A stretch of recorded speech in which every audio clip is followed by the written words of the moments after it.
Imagine a world where every heartbeat, every breath, and every step you take is measured against one question. Are you strong enough to serve the state? In this world, a child's laughter might be silenced if judged too weak, while another child, no older than 7, is torn from his family and thrust into a life of hunger, discipline, and unyielding obedience.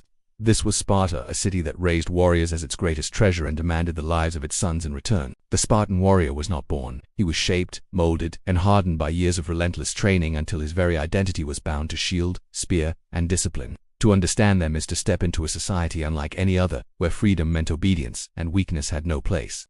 The sun rises over the rugged hills of Laconia, casting its light over a land unlike the bustling cities of Athens or Corinth. Here, the earth is rocky, the rivers narrow, the olive trees bent with age. Sparta was not a city of marble temples or crowded marketplaces. It was austere, stripped of luxuries, focused only on survival and strength. In the early morning, the sound of bronze shields clashing echoes through the training fields. Barefoot boys with shorn hair run across the dust, their lean bodies hardened by hunger and drills.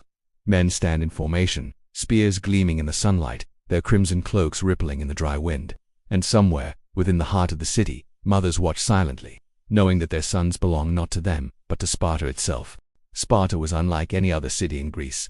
While others celebrated art, trade, and philosophy, Sparta's very foundation was built upon war. At its heart was a rigid system that divided the people into 3 groups. The ruling Spartiates, the free but lesser citizens called Pyrrhoko, and the vast population of enslaved Helots, who worked the land to feed their masters. The Helots outnumbered the Spartans many times over, and so the city lived in constant fear of rebellion. To survive, Sparta demanded absolute discipline from its citizens. Every Spartiate was trained from childhood to fight, not only to protect the city from outside enemies, but also to keep the Helots in submission. In this way, the Spartan warrior's life was not a choice. It was his very duty, written into the laws of the state. At the center of this system was the Agoge, the training ground that turned children into soldiers. Beginning at the age of 7, Spartan boys were taken from their families and thrown into a world of hunger, discipline, and pain. Their childhood was stripped away, replaced with an education in endurance and obedience. Picture a boy of 7. His name is forgotten, for the state does not care for names. He is led away from his mother, her arms heavy with grief though her face shows none.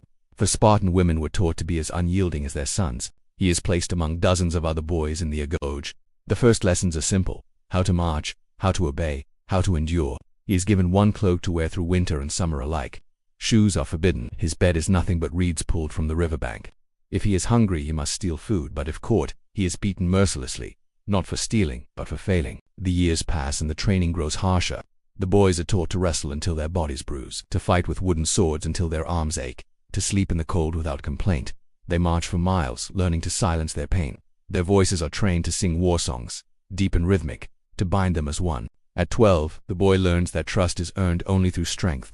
Friendships form not through games, but through shared hardship and hunger. He learns to speak little, for Spartans valued silence, teaching their youth to use words sparingly but powerfully. A sharp phrase, a biting wit, a silence heavier than any speech. These became his weapons as much as the spear. By 16, the youth is nearly a man. His shoulders are broader, his eyes cold. He has survived where others have fallen, and survival was the true test, for many did not endure the Agoge. Those who faltered in strength, will, or obedience were cast aside, forgotten, their names never carved into Spartan memory. And then came the final trial, the Cryptia. By night, young men were sent into the countryside with only a knife. They were ordered to hide, to stalk, to live off the land, and to kill wandering Helots to keep them in terror. It was a brutal, shadowed ritual, meant to harden the warrior's soul and bind him in loyalty to Sparta's survival. The boy who began with bare feet and an empty stomach has become a man of silence, strength, and obedience. His life is no longer his own. His shield is his identity. His place is the phalanx. The Spartan phalanx was the pinnacle of this brutal training. Imagine the field of battle, the air thick with dust, the clash of metal ringing in the distance, the cries of men rising like a storm. Here, the Spartan warrior stood shoulder to shoulder with his brothers, each man's shield protecting the one beside him. The command is given, and the phalanx moves forward like a single creature of bronze and muscle. Shields lock, spears lower, feet march in perfect rhythm. The ground trembles under the weight of disciplined men advancing as one. To the enemy, it was as if the earth itself had risen against them. Where other armies broke apart in chaos, the Spartans pressed forward in unyielding silence. No man fought for himself. Each fought for the phalanx, for the city, for the laws that had shaped him since childhood. In this unity lay their power. The Agoge had stripped away individuality, had burned away softness and weakness, until nothing remained but obedience and strength. In that moment, on the battlefield, the years of hunger, pain, and silence became the weapons that made Sparta feared across Greece. The Spartan phalanx was the pinnacle of this brutal training. Imagine the field of battle, the air thick with dust, the clash of metal ringing in the distance, the cries of men rising like a storm. Here, the Spartan warrior stood shoulder to shoulder with his brothers, each man's shield protecting the one beside him. The command is given, and the phalanx moves forward like a single creature of bronze and muscle. Shields lock, spears lower, feet march in perfect rhythm. The ground trembles under the weight of disciplined men advancing as one. To the enemy, it was as if the earth itself had risen against them.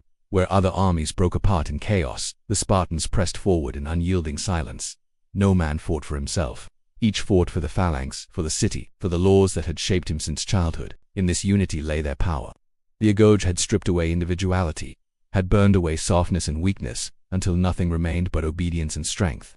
In that moment, on the battlefield, the years of hunger, pain, and silence became the weapons that made Sparta feared across Greece. When the battle ended, whether in triumph or in loss, the Spartan returned not to celebration but to silence. Victories were expected, not exalted. To live was to serve. To die was to fulfill one's duty. And yet, within the quiet streets of Sparta, where homes were plain and luxuries absent, the weight of sacrifice was always felt. Mothers bore their grief silently, repeating the words passed down through generations. Return with your shield, or on it.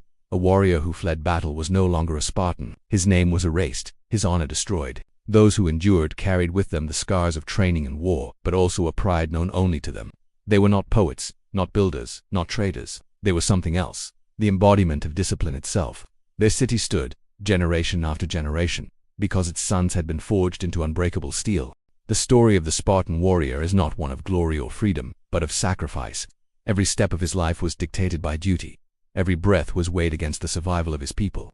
His was not an easy life, nor even a joyful one, but it was one of purpose so absolute that it outlived him. In the end, what made Sparta feared was not merely the sharpness of its spears, but the unyielding discipline of its warriors, men who were shaped from childhood to stand together, shoulder to shoulder, until the very last breath. And so, when we think of Sparta, we remember not the marble temples or golden treasures of other cities, but the red cloaks, the locked shields, and the silent march of men who had been trained from birth to live and die for their city. If you enjoyed this journey into the life of a Spartan warrior, consider subscribing to the channel.